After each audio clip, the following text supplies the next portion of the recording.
And thank you to JLF for not only bringing all of you together, but to discuss an issue or a thought that actually we don't think about. If I was to go around this audience and ask, how many have heard of the Tatas? I mean, is there anyone who hasn't put up their hands? Please let me know. It's like it's something that you just, you grow up with. Every bus has the word Tata emblazoned on the back of it. We say, okay, Tata, but we're not quite sure whether we're speaking about the brand or we're speaking, we're just saying goodbye. But there are three words that are emblazoned on the crest of the Bombay House. Humata, Hukta, Huvarshata. Persian, and used by Parsis, good thoughts, good words, good deeds, which essentially are the beginnings of this company. It's hard in a world where we're also cynical to think about, the idea of businesses as essentially good things or philanthropic things. Today, the word corporate doesn't actually necessarily always have a good ring to it. The book we're discussing today, you have it here before you, Jamsetji Tata, and it talks really, there are two disclaimers, by the way, in the first pages itself. The first disclaimer is this is not a biography. This is not a biography of Jamsetji Nasarwanji Tata, who founded Tata Sons in 1868. This is this is actually about the essence of Jamsetji Tata. It's about how the Tata culture actually was able to grow. The second is that this is a book, and this makes it, I think, unique, is a book dedicated not to any one person or to a country. It's dedicated to a building, and that is Bombay House. So I want to begin by asking you the question that I think everybody in the audience wants to ask, and has been raging across television debates for the last few weeks. How many hours do you work in a week? Good question, Suhasini, to start that discussion. There are weeks in which I have worked more than 90 hours, and there are weeks in which I have worked far less than 70 hours. So I don't really believe in the number of hours we work. I just believe in what work we do within whatever number of hours we work. I just want to mention something. Suhasini referred to OK Tata. How many of you have seen OK Tata on trucks all across? There's some interesting stories behind that. If she gives us some time at the end, I'll reveal those. Sure, we'll definitely come Mr. back. Gopalakrishnan, how many hours do you work for? Or did you when you were? I work as many hours as I enjoy it. So I don't know the number of hours. All right. The reason I asked this question is a slightly more serious one. And here comes the third disclaimer. For the first 5 or 6 years of my married life, I was a Tata Bahu, if you like. My husband worked for the Tata. So I was quite aware of the culture inside the Tatas, the kind of importance that was given, in a sense, to work-life balance and to the importance of families of those who were employed at the Tatas. I wanted to ask you, Mr. Gopalakrishnan, what really differentiates the work culture of the Tatas from other places? I think the one single distinguishing point about Tatas, which I found remarkable, please remember I joined Tatas when I was already 52. You moved, yeah. So I wasn't like Harish, green from college. 25. Huh? I joined at 25. Yeah, so you're much more impressionable at that age. I came at a cynical age when you think kaun si badi baat hai. So what really struck me about Tata is that every person thinks he's working for the society. Society. And that I found incredible. He may be an accountant, he may be a power engineer in the hydroelectric power station, he may be a software coder, but scratch him a little and he says, Samaj ke liye kaam kare. Now, there is really no reason why in a lit fest you should be talking about Tatas. But I do think there is something much wider. And therefore, I'm glad you asked the question. This is what I found. And that's what caused me to be intrigued over the period of 18 years that I served on the Tata board. I said, what is there about this? It's got a lot of frailties. It's got a lot of weaknesses. It's got a lot of strengths. But what is there about this that it has managed to create this if I may use the word aura. Not in a Amitabh Bachchan sense, but real, it's touching. Remember, there are 1 million employees of Tata today. There are at least 3 million who are alive, retired, whatever.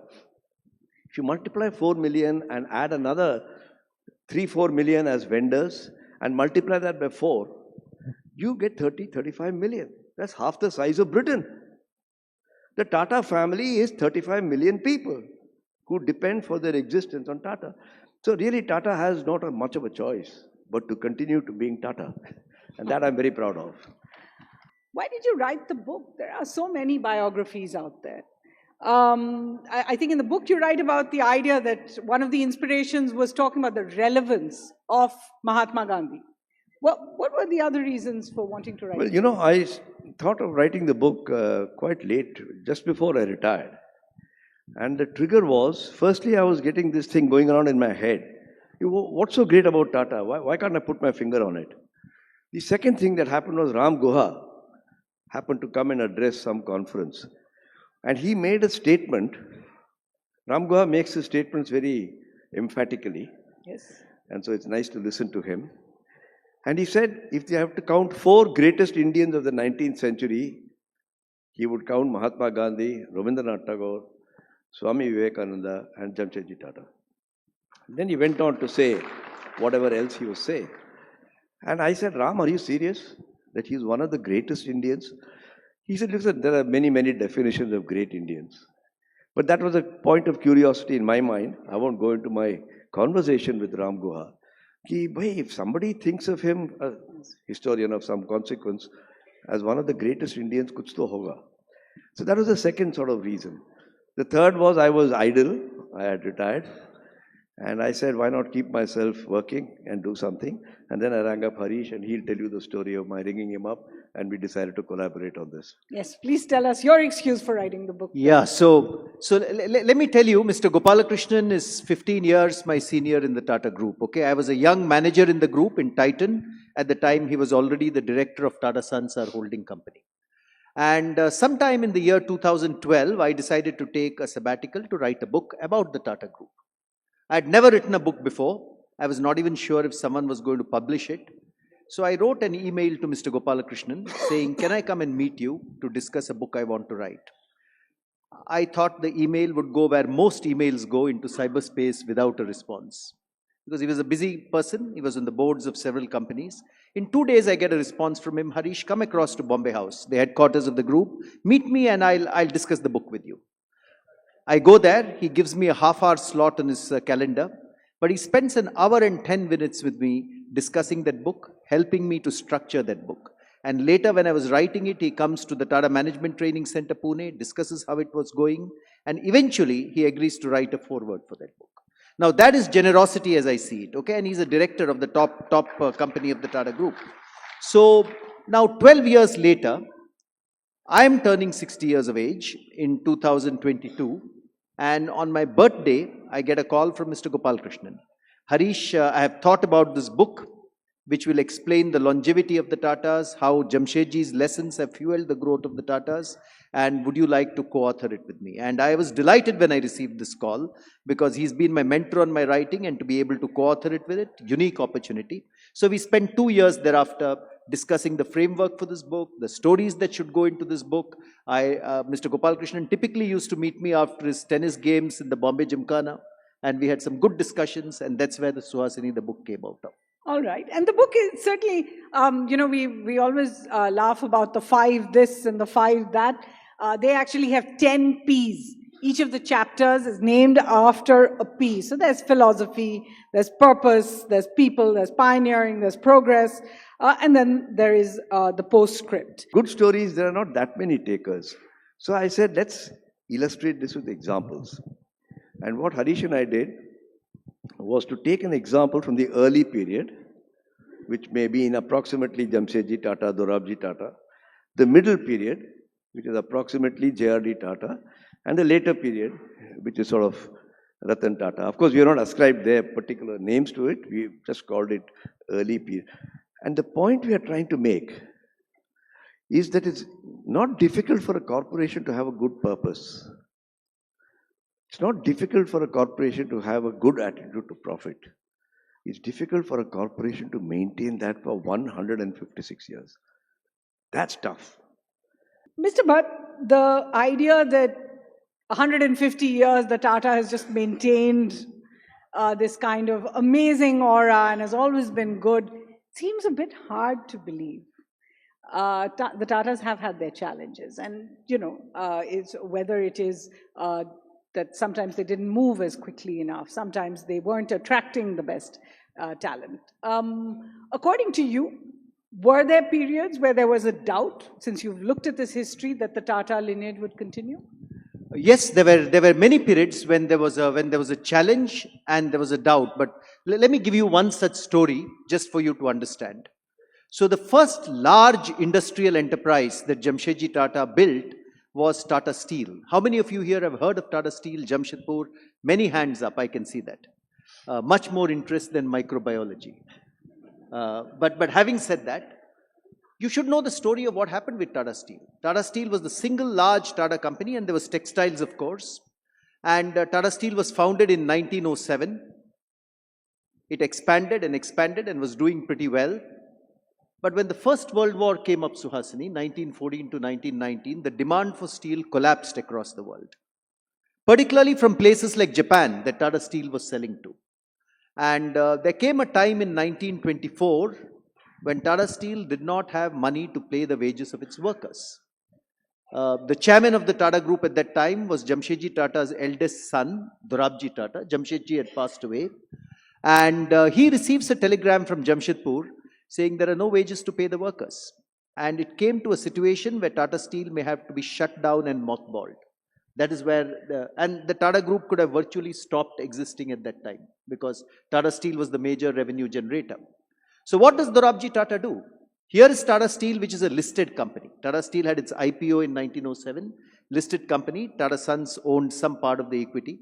Dorabji Tata, without blinking an eyelid, he and his wife, Lady Meherbai Tata, who is a story in her own right, they decide to pledge their entire wealth, entire personal wealth, which at that time was 1 crore of rupees, including the 6th largest diamond in the world, which is the Jubilee diamond, 245 carats of size. Oh, wow. 245 carats, twice the size of the Kohinoor. They decide to pledge their entire personal wealth to raise a loan of 1 crore of rupees for Tata Steel from the Imperial Bank of India, State Bank of India, which is now the State Bank of India.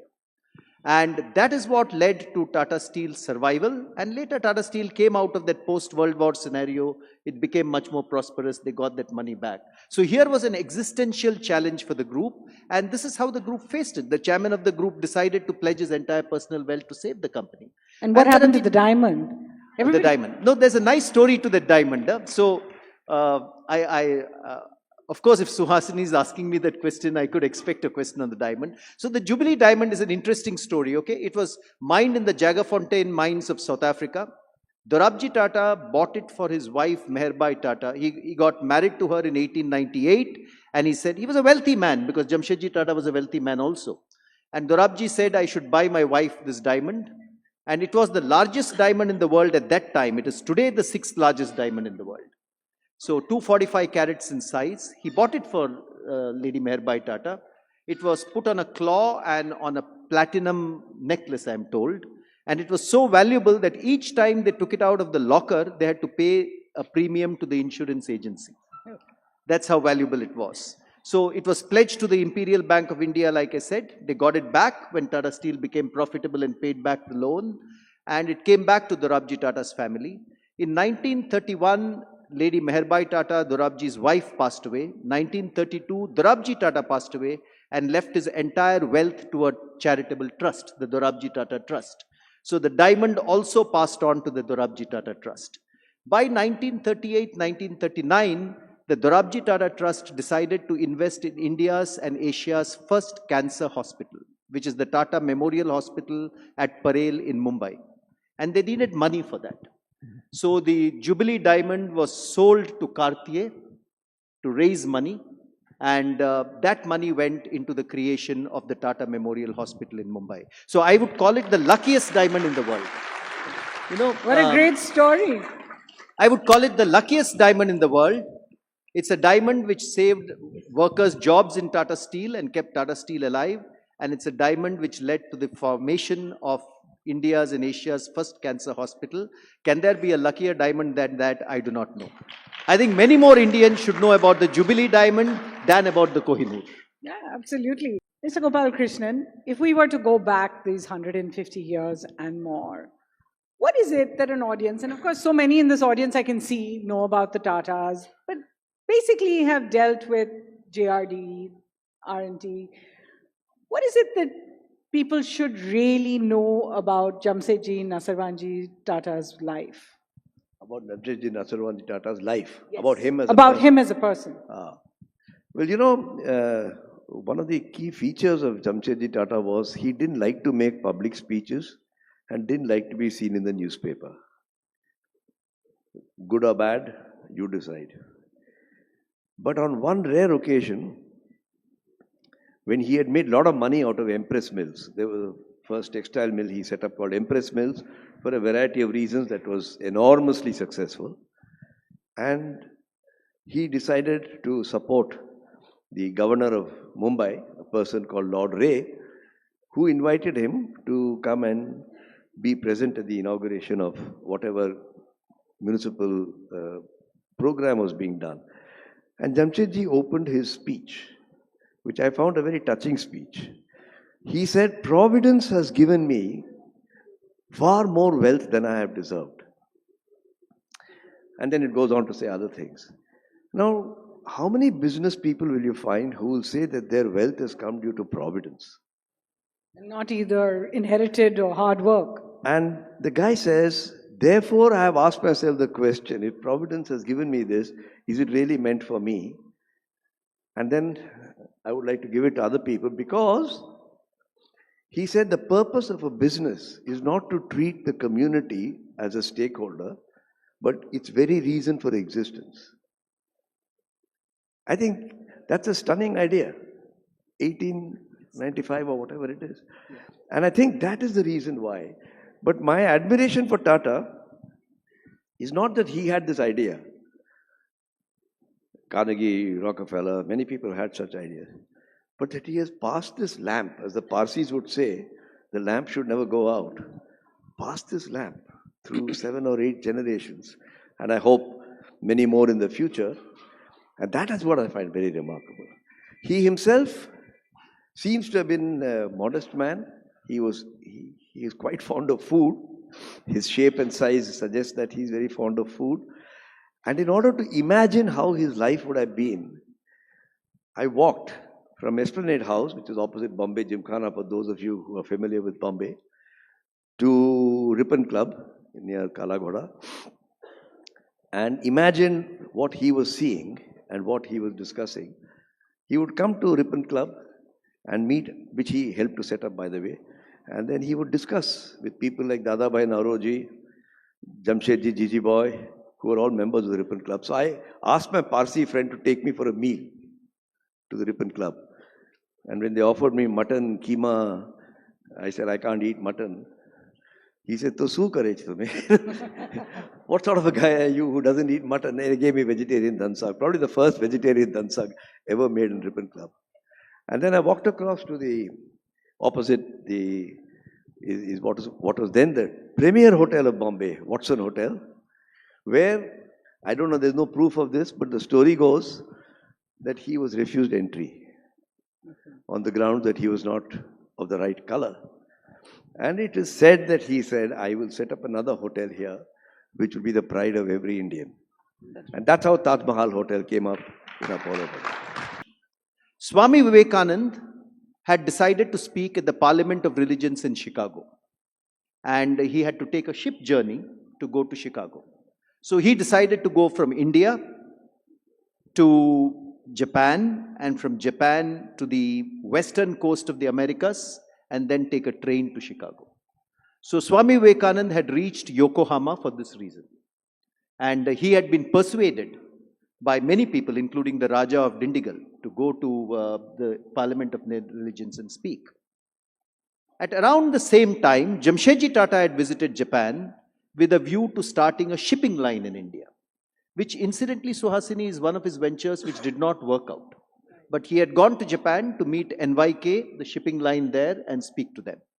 And then he wanted to go to Chicago as well, because there was the expo in Chicago in the year 1893 to, I think, mark 300 or 400 years of Christopher Columbus discovering America.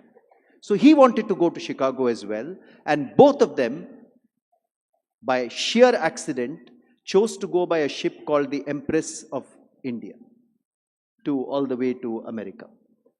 And this was an 18-day voyage from Yokohama to Vancouver in Canada. And all those 18 days, most of those 18 days, I'm told that they spent time talking to each other about their dreams for India. I can imagine what those conversations, because both of them were very intense people. Swami Vivekananda was organizing monks, and he wanted monks to become technically competent.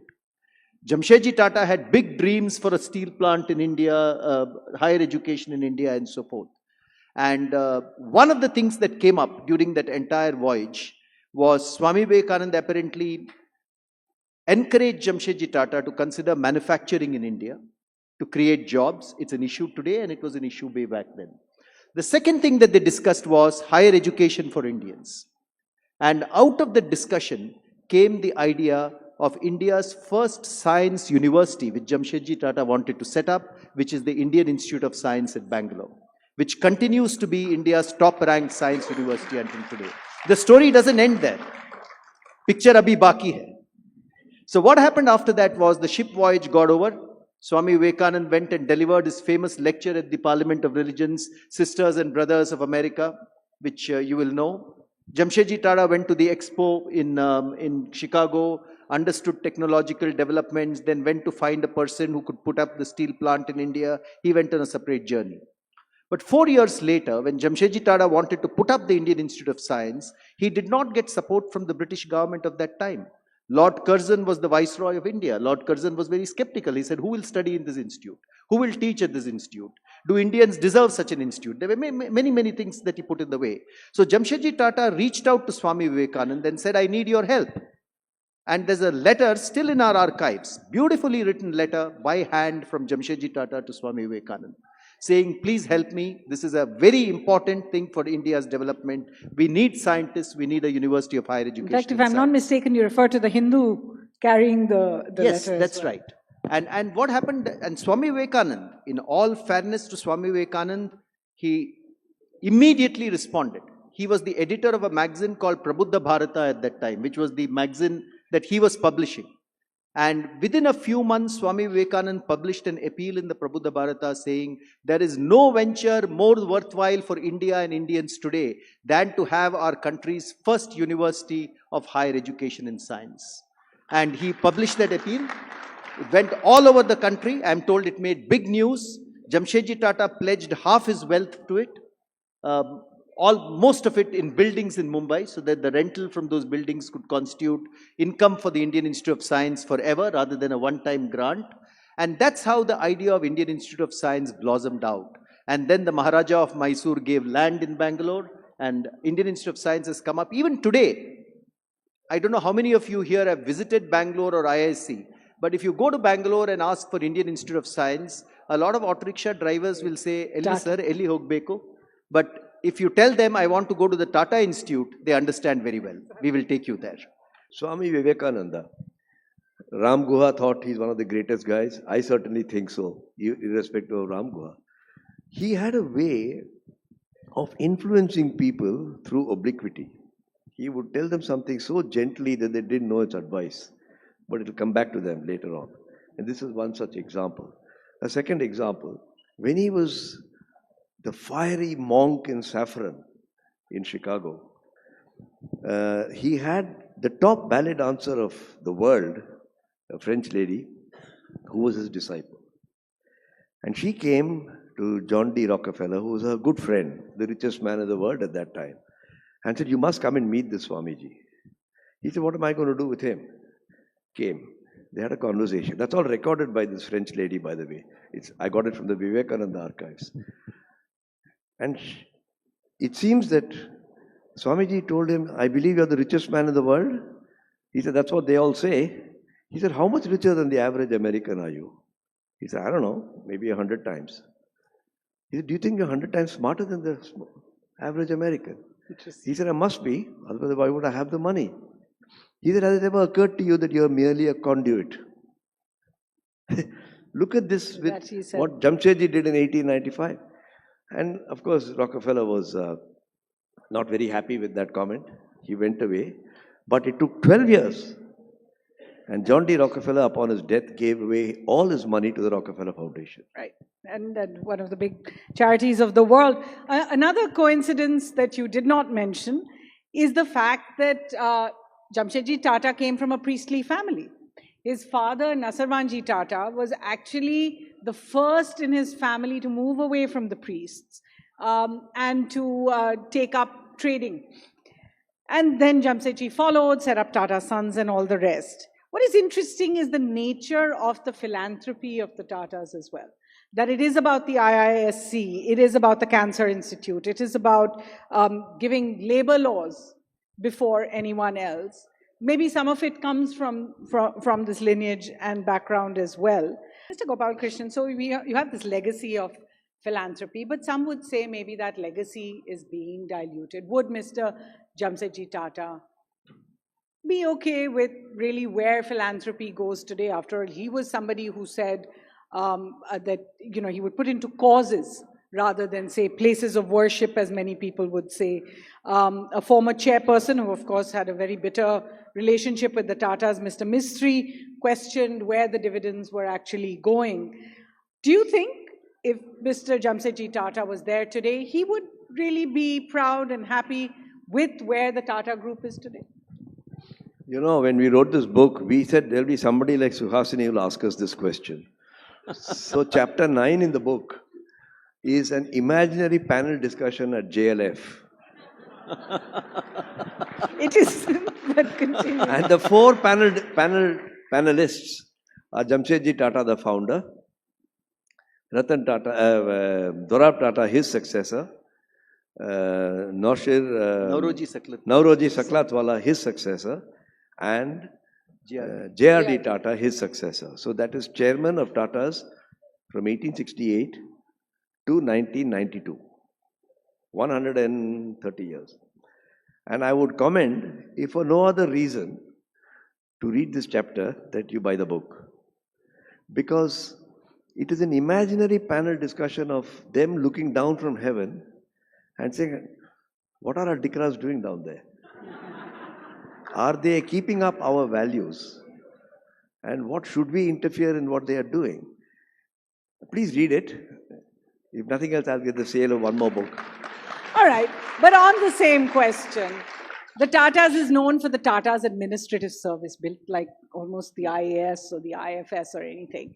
So you have people trained through this culture. But more and more, and you're not an exception either, there are lateral entrants, people coming in from other companies. Over these last few years, we've seen the Tatas looking abroad for investments. Jaguar was acquired, Tetley was acquired. So that kind of culture coming in as well. Do you worry about the culture of the Tatas being diluted from this essentially non-profit motive, family-oriented, very different kind of corporate? Could I answer that? Please, both of you. Listen, you can't have a better archetype than a guy like me. Coming out of, I don't regard Hindustan Lever as a multinational. I regard it as India's most Indian multinational. It happens to have a foreign ownership, but Hindustan Lever is a wonderful company. But I came from an Anglo-Saxon type of thinking company. Sort out everything, get to the point, and attack. Whatever it is, marketing, production. When I came to Tata's, I found a very different kind of company. It was also an excellent company, but it was a very different kind of company. And I think the important thing for me was to adapt to that, which I tried. I survived 18 years and I happily retired, so I suppose I survived. At one stage, about 10 years after I got in, I made a list of the top 40 people in Tata's. And I found 20 of them have come from outside, mid or late career like me. Ravikant, Prasad Menon, Dr. Sumantran. I don't want to go through the whole list now. And they were very, very competent and great insiders like Ramadurai, Ishat Hussain, and so on and so forth, Muthuraman. So I went to Ratan Tata. I said, boss, do you think Tata has a problem of culture dilution? He said, I don't know what the hell you're talking about. So I showed him the list. I said, half the people come from outside. That includes me. He said, yeah, but we convert you quickly. That's a nice one.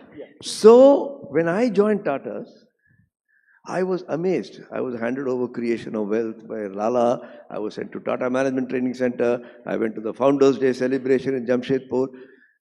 हमको तो पूरा ideologically I was made into a satsang, sarsang chalak. Tata's man. And you found there was value in it. It is not that you were being brainwashed. And then I became a convert. And this is a very, very interesting thing. How to get outside ideas. And Jamshed Irani told me something which is wonderful. He said, Gopal, become an insider before you bring change. Don't be an outsider and try to make change. Jamsetji Tata's core reason for the community. Earn profits from your companies, but use those profits to serve the community. As long as we remain focused on that, and as long as we continue to do what we have done over the past 150 years, doing business with integrity, I think the group will survive and flourish, and that is what this book sets out to explain. And I hope all of you, I would be a very bad author if I did not promote my book. So here is the book, and I hope many of you decide to read it. And some of these lessons are very useful for young people today. All right. I do have time for one or two questions. So quickly, there's a lady in the front and there's a gentleman in the front. Let's get them both and we'll get, yeah. There's that gentleman and one of you can give a mic to the lady and they can both ask their questions so that we can save Good some afternoon, panel. I'm Manasvi. I'm pursuing my bachelor's degree in science. And we just talked about IISc, which being a science student, being an Indian, I'm very, very proud of. It had all the big names, Jamsetji Tata, Swami Vivekanand, Vikram Sarabhai. And he also talked about, there's a chapter here in the book which had panel in heaven discussing all of this, what the kids are doing right now. So my question is, if Jamsetji Tata was alive today, what do you think would have been his approach towards India pushing artificial intelligence in India? Okay, very interesting. And one question from the gentleman up front here, whom I believe, I'm not giving anything away if I say you were in... Yeah, I'm Ricky Suri and I've spent my entire life in Jamshedpur, Yes. last 70 years. I have a couple of questions, and of course, it's not Jamsetji Tata, it might be better for the next session. But when Ratan Tata came on, the first thing he did was get rid of the three satraps, Modi, Kerkar, and Darwari Seth.